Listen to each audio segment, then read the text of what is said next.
On November 24, 2009, around 8 p.m., John and his younger brother Josh went to explore Nutty Putty Cave. It was supposed to be a fun, short trip. Just a couple of hours, a bit of nostalgia. They entered the cave around 8 p.m. They had no idea that John would never come back out. About an hour into the exploration, John and Josh started branching off from the group, looking for the birth canal, a narrow but passable route John remembered from earlier years.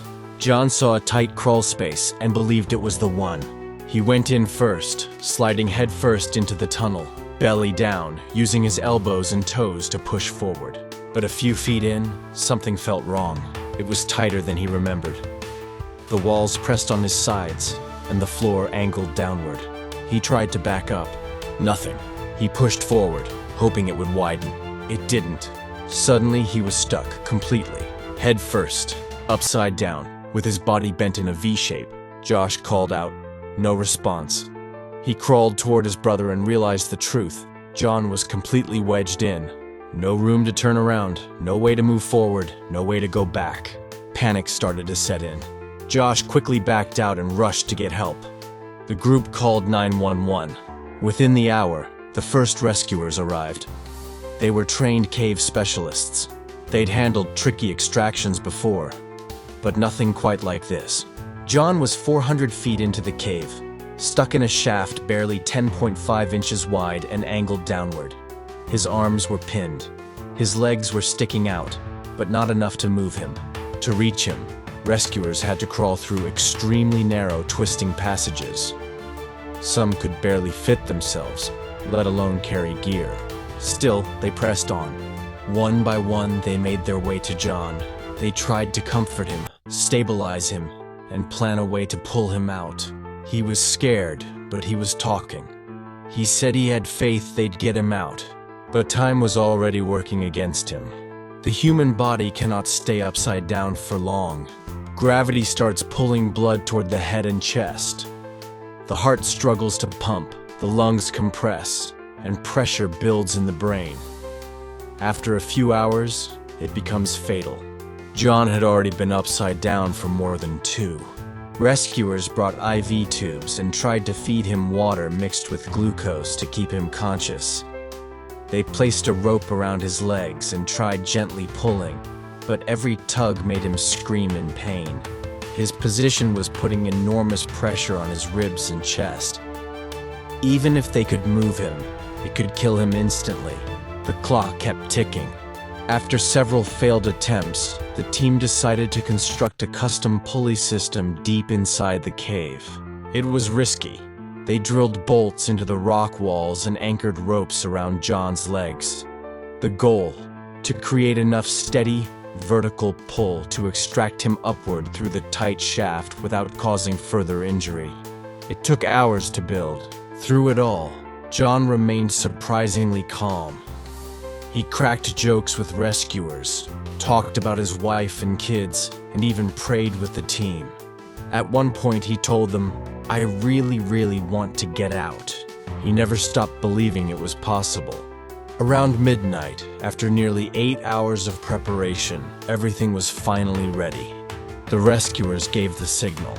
The pulley system engaged.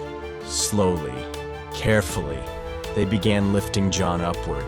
And it worked, at first. He moved about a foot.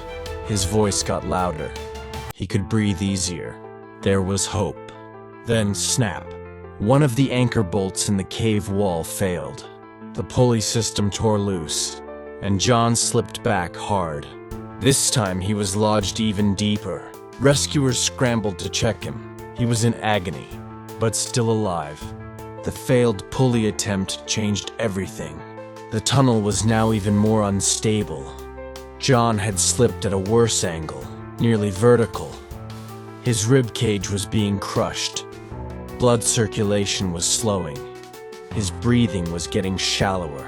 And now, the pulley system couldn't be rebuilt. There was no room left to anchor safely. The walls around him were crumbling. Back on the surface, John's wife Emily and his father Leon had arrived. They waited hour after hour, holding on to hope. Back underground, John was fading. His voice was weak. His sentences got shorter. His legs were numb, his breathing shallow. One rescuer said it felt like watching someone slowly sink underwater, knowing you couldn't reach them in time. John stayed conscious longer than anyone expected. He kept praying with the rescuers near him. One of them let him speak to his wife through a radio. He told her, "I love you. Take care of Lizzie." Those were his final words. Minutes later, his breathing stopped. Rescuers checked his pulse. Nothing. John Edward Jones was gone. It was 11:56 p.m., over 27 hours after he had entered the cave.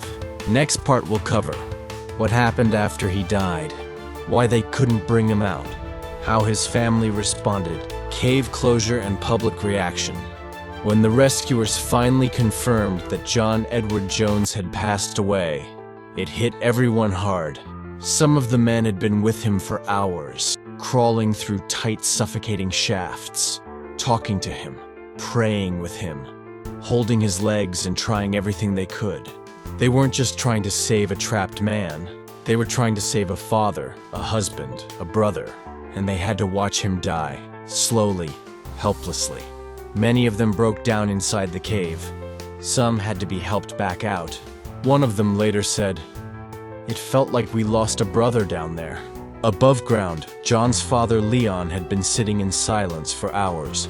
When officials told him his son didn't make it, he didn't collapse. He didn't cry out. He just closed his eyes. And he prayed. Later, when they told Emily, John's wife, she held their 1-year-old daughter close and whispered, "Daddy's not coming back." She was pregnant with their second child at the time, a baby boy John would never get to meet. The next big question: could John's body be recovered? Rescuers tried. They explored different angles, different gear, different strategies, but the tunnel was far too narrow. The angle was too steep. The shaft was unstable. And now that John's body had gone completely limp, it was even harder to work with. Engineers were brought in. They concluded that attempting to recover his body would put more lives at risk. And even if they tried, it could take days and still fail. The decision was devastating, but final. John would remain in the cave. His family agreed.